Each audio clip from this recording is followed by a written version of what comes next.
মেমারিতে গৃহবধূর অস্বাভাবিক মৃত্যু ঘিরে চাঞ্চল্য এলাকায়। জানা যায়, গলা কাটা অবস্থায় এক গৃহবধূকে বাড়িতে পড়ে থাকতে দেখেন প্রতিবেশীরা। তারপর পুলিশকে খবর দিলে ঘটনাস্থলে মেমারি থানার পুলিশ এসে দেহটি গ্রামীণ হাসপাতালে নিয়ে গেলে কর্তব্যরত চিকিৎসক তাকে মৃত বলে ঘোষণা করেন। পূর্ব বর্ধমান জেলার মেমারি থানার অন্তর্গত মেমারি 1 নম্বর ব্লকের সুলতানপুর এলাকার ঘটনা। মৃত ওই গৃহবধূর নাম প্রতিমা চক্রবর্তী, বয়স আনুমানিক 40 বছর। এদিন রাত্রিবেলা মিতার বোন ঘরে ঢুকে দেখেন তার দিদি প্রতিমা চক্রবর্তী গলার নলি কাটা অবস্থায় ঘরের মেঝেতে পড়ে রয়েছে। স্থানীয় সূত্রে জানা যায়, দেহটির পাশে একটি বটি পড়েছিল। প্রাথমিক অবস্থায় জানা গেছে কেউ বা কারা তাকে বটি করে কোপ দিয়েছেন। গোটা ঘটনা তদন্ত শুরু করেছে পুলিশ। এলাকায় শোকার ছায়া নেমে এসেছে। যে মার্ডার হয়েছে ওর কে হয় আপনার? এটা আমার বোন হয়। দিদি আপনার? কালকে কখন আনুমানিক হয়েছে এটা জান? আমি প্রায় 10টা, আমি আমার দোকান থেকে বেরিয়েছি 8:10-15 থেকে বেরিয়েছে। আচ্ছা আচ্ছা আচ্ছা।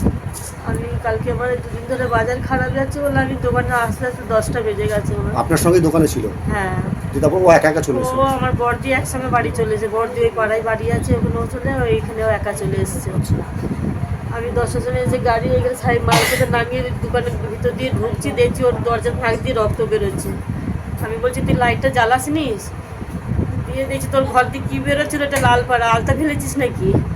দিয়ে সাইকেলটাকে ঠেসিয়ে দিয়ে দরজা খুলে দেখছি আমার দিদি ওইভাবে পড়ে আছে, রক্ত রাখতে বাসে গলা কাটা হয়ে পড়ে আছে। মানে এইটুকুই দেখেছি। এতটাই কি গলার নলি কেটেছে? হ্যাঁ, গলার নলি কেটে রক্ত পুরো বন্যা হয়ে বয়ে যাচ্ছে। আমি হাত দিয়ে গাড়িতে দেখেছি আমার দিদি আর নেই। কোনো শত্রুতা ছিল বা সেরকম কিছু? আর আমি ওটা বলতে পারছি না, তো চোখে দেখা নেই কি আর শত্রু, আর তাও বলতে পারবো না। ও তো কারোর সঙ্গে ঝগড়া আসেনি, আমাদের অশান্তি হলে ওই আমাকে বুঝাতো। ও সন্তান নিয়ে আমাদের দুটো ছেলে মেয়ে, বড়দি ছেলে মেয়েকে খুবই ভালোবাসতো।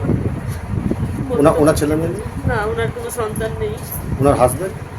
ওনার হাজব্যান্ড ওই রাঁধুনি বিয়ে দীঘাতে 3 দিনের টুরিস্টে রান্নার কাজ পেয়েছে, গেছে ওখানে।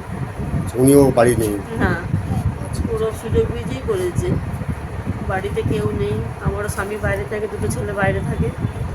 ওনারা স্বামী কালকেই বেরিয়েছে, থাকার মধ্যে আমরা যিনি মারা গেছেন ওনার নাম? প্রতিমা চক্রবর্তী। আপনার নাম? আমার নাম বুলবুলি মজুমদার। আর জায়গাটা কোথায় ম্যাম? হ্যাঁ, এটা সিধুয়াপল্লী 4 নম্বর ওয়ার্ড হচ্ছে।